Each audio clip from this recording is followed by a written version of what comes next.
फिर वही बात मैं कह रहा हूँ, रात का कौन सा है बताओ, ये लिखा है रात्रि। हाँ रात्रि का बताओ। एक ये है बाबा जी। इनको अब तो खैर सभी जान गए होंगे, कौन नहीं जानता है। और ये बाबा जी, इनका विधानसभा क्षेत्र कैसा है, उसके अंदर क्या विकास हो रहा है क्या नहीं हो रहा है, इसके बारे में तो खैर अब क्या ही बताएं, क्योंकि हमको ही नहीं पता, हो सकता है बाबा जी को भी नहीं पता। लेकिन बाबा जी खबरों की सुर्खियों में अक्सर रहते हैं। वो इसलिए रहते हैं क्योंकि बाबा जी को खबरों की सुर्खियों में रहना आता है। और सच बताऊं तो ये बाबा जी मुख्यमंत्री भजनलाल शर्मा से 2 कदम आगे।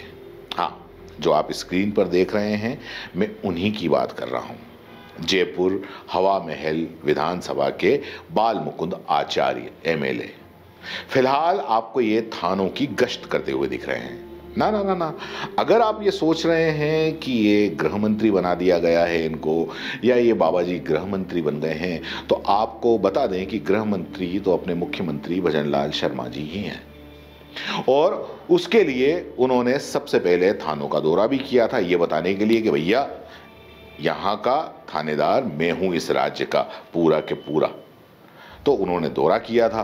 रात की 12 बजे वो थाने के अंदर गए थे।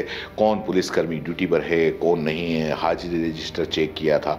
तो इस मामले में अपने बाबा जी को ऐसा लगा कि यार मैं तो पीछे रह गया, ये काम तो मुझे करना चाहिए। तो बहरहाल, क्योंकि उस वक्त बाबा जी हिजाब वाले मामले के अंदर बड़े बिजी थे, और हिजाब वाले मामले में उनको काफ़ी नाम दाम फेम काफ़ी कुछ मिला, और फेमस भी हो गए, क्योंकि पर्दे पे वही नजर आ रहे थे। लेकिन एक बात समझ में नहीं आई कि ये हिजाब वाला मामला, राजस्थान का जो मुद्दा बन रहा था, वो पर्दे से एकदम गायब कैसे हो गया। ना तो किसी गोदी मीडिया वालों ने इसको आगे तूल दिया, ना कोई बहस करी, और ना ही अब किसी मंत्री का इस मामले में कोई बयान आया। कुछ भी नहीं हुआ, बाबा जी भी चुप हो गए। क्या पता शायद ऊपर से आदेश आया हो, क्योंकि कर्नाटक में भी हिजाब वाला मुद्दा उठा था, बड़े जोर शोर से उठा था, काफी महीनों तक चला था, लेकिन वहां भाजपा को करारी हार मिली थी। इसलिए इस प्रयोग को राजस्थान में दोहराना शायद है कि ऊपर वालों ने ठीक नहीं समझा, मतलब रिस्क नहीं ले सकते, क्योंकि ये तरीका टेस्टेड है बट ट्रस्टेड नहीं है, क्योंकि इसमें टेस्टेड के दौरान हार मिली थी। और वैसे भी अभी राम नाम का चमत्कार है, और इस नाम पर अपने साहेब बड़े जोर शोर से संसद में भी कह चुके हैं कि अब की बार 400 पार। तो खैर, मैं बात कर रहा था बाबा जी की, हम कहीं और निकल गए। तो चुनाव जीते ही ये बाबा जी सड़कों पर निकल गए, नॉन वेज वाली दुकानों पर, वो भी सिर्फ मुसलमानों की दुकानों पर, क्योंकि एजेंडा यही सेट है। तो वो निकल गए, उसमें काफ़ी नाम और शोहरत मिली।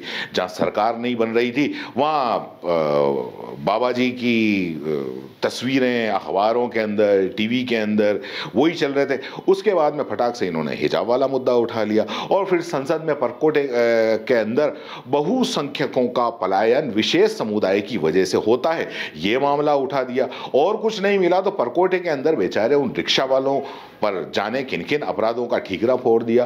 तो बहरहाल, इनको मैंने कहा शुरू में ही कि इनको खबरों में रहना आता है।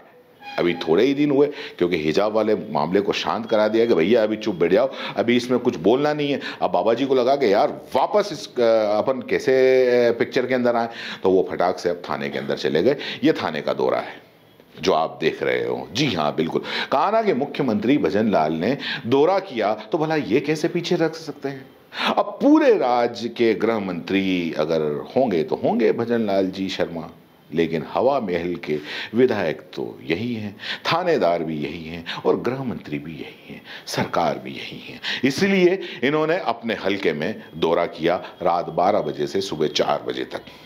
बस्ती थाना क्षेत्र और जाने कहां कहां ये घूमते रहे। इसके बाद में उन्होंने मीडिया को बाकायदा बाइट भी दी। इन्होंने कहा भी सही, इन्होंने बोला भी सही कि यही विधायक बाल मुकुंद आचार्य ने कि भाजपा सरकार बनने के बाद में पुलिस व्यवस्था में काफ़ी क्या बदलाव आया है। ये जांच के लिए मैं भट्टा बस्ती थाने पहुंचा था। मैंने सबसे पहले गश्त पर निकले पुलिसकर्मियों की जानकारी ली, और जो जानकारी मुझे मिली, हकीकत में उतने ही पुलिसकर्मी गश्त पर मौजूद थे। इसके बाद में मैं पुलिस थाने पहुंचा, जहां रजिस्टर से पुलिसकर्मियों की हाजिरी ली। इस दौरान वहां पूरा स्टाफ मौजूद था। हालांकि इस पुलिसकर्मी इंचार्ज के साथ में एक एक पुलिसकर्मी कहीं गया हुआ था, इसकी जानकारी मुझे मिल गई। ये बदलाव राजस्थान में बीजेपी सरकार बनने के बाद में आया है। पुलिसकर्मी वक्त पर काम मुस्तैदी से कर रहे हैं, ये बाबा जी ने कहा। अपराध रोक रहे हैं, अपराधों में कितनी कमी आई है ये तो आपको बाद में पता चलेगा और बाद में करें, क्योंकि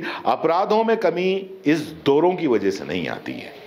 जब तक कि आपका एडमिनिस्ट्रेशन टाइट नहीं होता है, ये दौरे तो ठीक है, आपके फोटो खिंचवाने के लिए, आपको सुर्खियों में रखने के लिए ठीक हो सकते हैं, लेकिन सही काम तो तब होता है जब लगे कि हाँ अपराधों में कमी आई है, ना कहीं लूटपाट हो रही है, ना कहीं किसी का बलात्कार हो रहा है, ना डकैती हो रही है, ना हत्या हो रही है। अगर ऐसी बात आए तो फिर बाबा जी आप आओ या भजन लाल जी आगे आए बयान देने के लिए, कोई दिक्कत नहीं है। फिलहाल आप दौरे पे दौरे करते रहो, क्योंकि पुलिस का डंडा, ये पुलिस एक ऐसी है जो सीधी जनता से जुड़ी हुई रहती है, अच्छी भी हो तब भी, बुरी भी हो तब भी।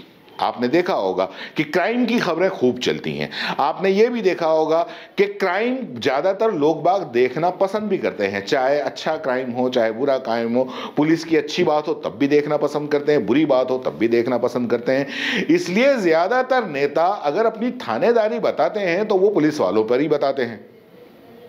तो घूम फिर के कहीं ना कहीं पुलिस का शिकंजा या पुलिस पे शिकंजा, ये सारा खेल पूरी सरकार के अंदर चलता रहता है। तो बहरहाल वक्त वक्त पे हम आपको हर चीज़ से अपडेट करवाते रहेंगे, और अगर आपको राजस्थान की सारी खबरों से अपडेट रहना है तो आपको ये चैनल सब्सक्राइब कर लेना चाहिए। धन्यवाद।